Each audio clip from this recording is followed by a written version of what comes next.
industrial system has inflicted on our community. I believe this is happening to us. So America would never do a thing like this to us. Mothers, daughters, and sisters, what came ye out for to see? A reed shaken with the wind. Is it curiosity merely, or a deep sympathy with the Puritan slave that has brought this large audience together? A yell from the mob without the building. Those voices without ought to awaken and call out our warmest sympathies. Deluded beings, they know not what they do. They know not that they are undermining their own rights and their own happiness, temporal and eternal. Do you ask, what has the North to do with slavery? Well, hear it. Hear it. Those voices without tell us that the spirit of slavery is here and has been roused to wrath by our abolition speeches and conventions. This opposition shows that slavery has done its deadliest work in the hearts of our citizens. Do you ask then, what has the North to do? I answer, cast out first the spirit of slavery from your hearts, and then lend your aid to convert the South. Each one present has a work to do, be his or her situation what it may, however limited their means or insignificant their influence. The great men of this country will not do this work. The church will never do it. A desire to please the world, to keep the favor of all parties and of all conditions makes them dumb on this and every other unpopular subject. They have become worldly wise, and therefore God, in his wisdom, implores them not to carry on his plans of reformation and salvation.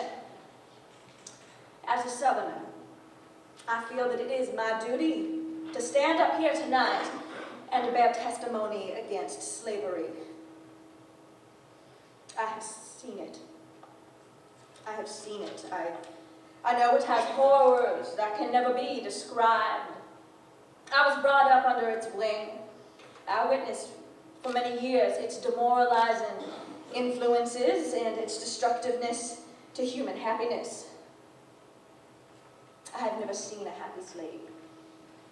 I have seen him dance in his chains, it is true, but he was not happy. Just then stones were thrown at the windows. A great noise without. And commotion within. What is a mob?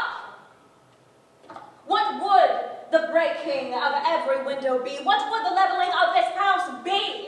Any evidence that we are wrong or that slavery is a good and wholesome institution? What if the mob should now burst in upon us, break up our meeting, and commit violence upon our persons? Would this be anything compared with what the slaves endure? No. No.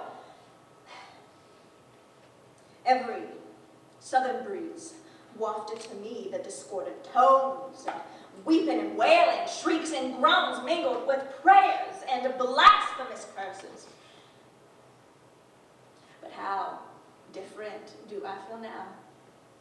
Animated with hope, nay, with an assurance of the triumph of liberty and goodwill to man. I will lift my voice like a trumpet and show this people their transgression, their sins of omission towards the slave.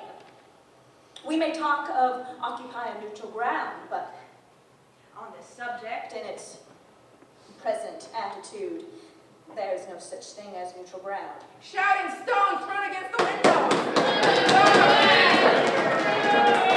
We often hear the question asked, what shall we do?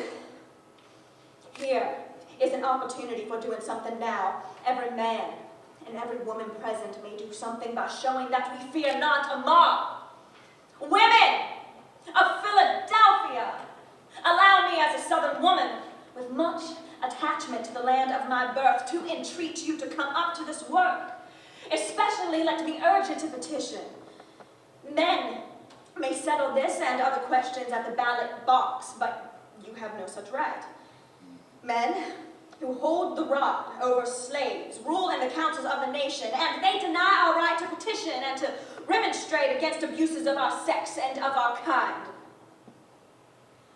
We have these rights, however, from our God. And do you think these labors will be in vain? While the slaves continue to suffer, when they should have deliverance, we may feel the satisfaction of having done what we could